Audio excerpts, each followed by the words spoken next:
But we begin with high-stakes negotiations going on tonight inside the building that is over my shoulder, the U.S. Capitol back there. A small, exclusive team of negotiators gathered behind closed doors attempting to hammer out the Senate version of the biggest change in American domestic policy since at least the Beatles, maybe even since the days of Shirley Temple and Cole Porter.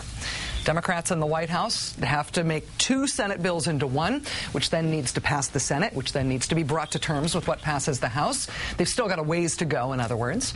But negotiations now are about what exactly Democrats want reform to be like. The opposition to health reform appears to have gone mostly silent, or at least mostly wildly off message.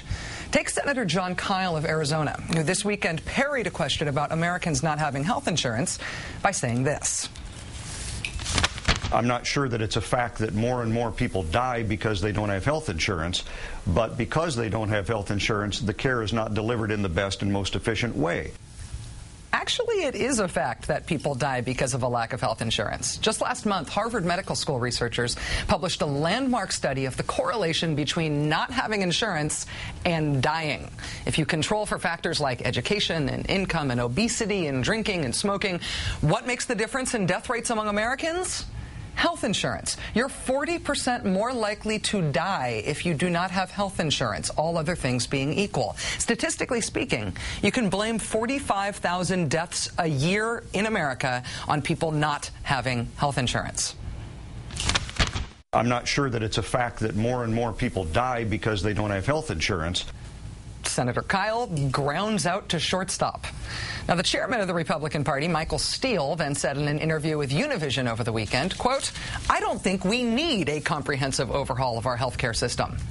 Now, nothing was lost in translation there. Even though this was Univision, Mr. Steele was speaking English. His answers were just translated into Spanish, and his words verbatim were, "I don't think we need a comprehensive overhaul of our health care system."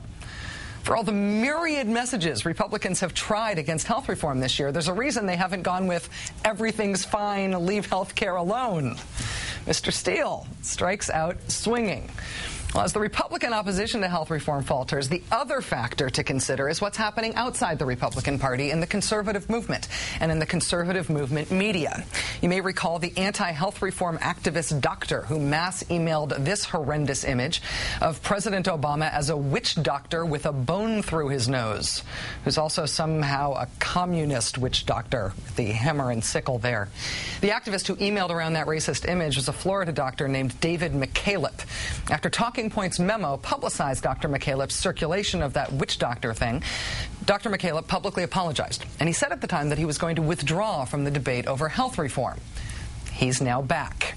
He's now back on the Fox News channel, being cited by them as an expert on health reform. Americans can stop this. They need to call Congress, and they can go to places like DoctorsForPatientFreedom.com. They can go to FreedomWorks.org. If hundreds of thousands of people call the senators in their own district, this government takeover of medicine will stop. The Republican Party chairman says health care is fine the way it is. Senator Jon Kyl of Arizona says health insurance is frankly just overrated. And the Fox News channel is hosting expert commentary on health reform from the "president has a bone through his nose" racist witch doctor email guy. Ground out, strike out, knock yourself out. If this is the opposition, the chances for health reform have, from this vantage point at least, never looked better. Joining us now is Democratic Senator Sherrod Brown of Ohio. He's a member of the Senate Health, Education, Labor, and Pensions Committee. Senator Brown, thanks for coming in tonight. Good to be here. Good to see you. In person, Rachel. It's nice to have you here. Nice to be here. You can tell from my introduction that I believe that the opposition to health reform looks weak right now. Roll call today says the Republican strategy against reform is delay, define, and derail. How confident are you that a bill passes? A strong bill? That's really been what it's been all along. I mean, it started with all the charges of euthanasia and all the kinds of things, killing Granny and all that. That clearly backfired. By late August, early September, I had my first big town hall meeting. I went to the most Republican conservative part of Ohio, the University of Cincinnati in Cincinnati.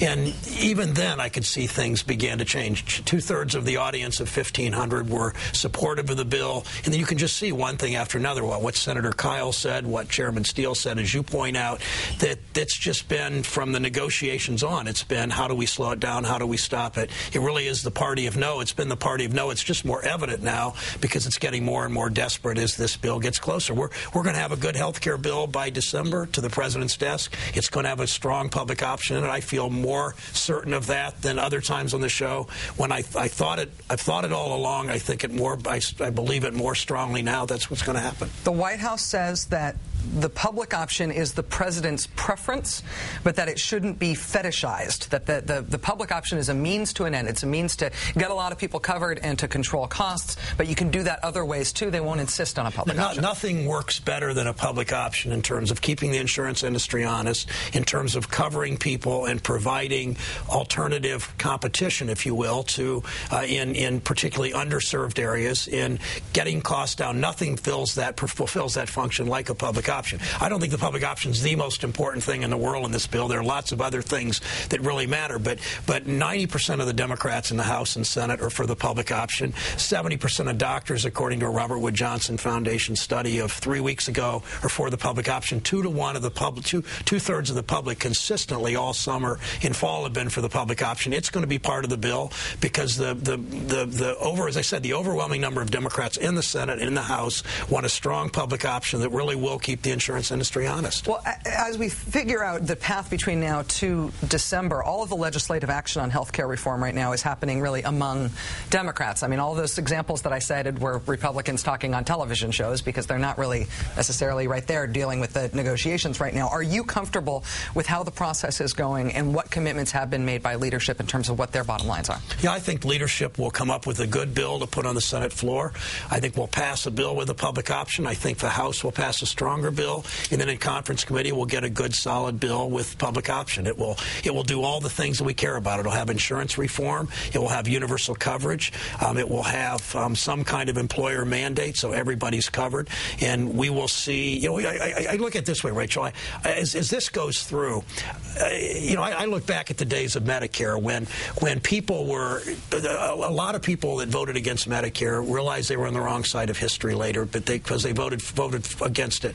And I think more and more people are going to see this makes sense. Democrats and Republicans alike that are not quite as sure about the bills you and I are that this in fact will matter for that a year from now, 5 years from now, this will look increasingly good to the public. I know that we're going to hear a lot from Republicans because they've telegraphed what their strategy is about Medicare cuts. There's going to be tax increases, premiums increases, and seniors are going to pay. There's going to be Medicare cuts. I talked to my 94-year-old grandmother this weekend about what she's thinking about health care reform right now. She's been enjoying the benefits of Medicare, including hospice care right now. And as a very smart, strong, connected woman, she's afraid from what she's heard that her Medicare is going to be cut. What would you say to her? What do you say to seniors who are afraid, regardless of the facts of the bill? Well, I'd start with the people that are saying they're going to be Medicare cuts and want to act like defenders of Medicare are the same group of people, conservative Republicans, that have tried to privatize Medicare in the Gingrich days and ever since, and frankly that never supported Medicare. That group of people, the conservative wing, particularly the far right wing of the Republican Party, never supported it in the 1960s to begin with. Second, the only real cuts are going to be those overpayments to the insurance industry that the Republicans have been shoveling more money to the insurance industry to privatized form of Medicare to HMOs ever since since the early part of the Bush years. They kept increasing subsidies to insurance companies and at the same time really taking away from Medicare fee-for-service. So we're not going to continue to subsidize the insurance industry. The insurance industry is clearly overreached and in the last 10 years in the entire Medicare system, let alone the rest of private insurance and the rest of our health care system. And I think that we're going to see, our party will never cut Medicare. We're the ones that supported it. It's most of us want in this bill a Medicare lookalike in the public option. I mean, that really does underscore our commitment to Medicare and that kind of government-delivered health insurance. Senator Sherrod Brown, Democrat of Ohio. Thanks, great to see you in person. Thank you. My pleasure. Thanks.